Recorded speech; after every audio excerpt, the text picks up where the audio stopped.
ધાંગધ્રાથી કુડા તરફ જવાનો જે રોડ છે તેમાં જર્જરિત બ્રિજ છેલ્લા 1 વર્ષથી જે બંધ હાલતમાં છે, પરંતુ આ બ્રિજની અવેજી રૂપે જે કેનાલના રસ્તે કાઢવામાં આવેલો ડાયવર્ઝન છે તે ડાયવર્ઝનમાં સમારકામ નહીં કરવાના લીધે અહીં કાદવ કીચડનું સામ્રાજ્ય જે છે તે જોવા મળી રહ્યું છે।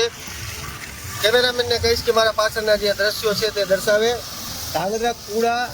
રોડ જે છે તેમાં આવેલો જર્જરિત બ્રિજ જેને બંધ કરવામાં આવ્યો હતો અને તેની અવેજી રૂપે જે આ ડાયવર્ઝન છે તે કાઢવામાં આવ્યો હતો, પરંતુ આ ડાયવર્ઝન પર સમારકામ નહીં કરવાના લીધે અહીં જે કાદવ કીચડનું સામ્રાજ્ય છે તે જોવા મળે છે। આ જ પ્રકારની સ્થિતિ ગત ચોમાસે પણ હતી અને ધાંગધ્રાના જે રણકાંઠા વિસ્તારના જે 12 ગામો છે તેઓ 12 ગામના ગ્રામજનોને આ સ્થિતિ વેઠવી પડી હતી, પરંતુ આ વખતે પણ આ જ પ્રકારની સ્થિતિ જે છે તે નિર્માણ થઈ છે અને આ અંગે ધાંગધ્રાના આગેવાનો અને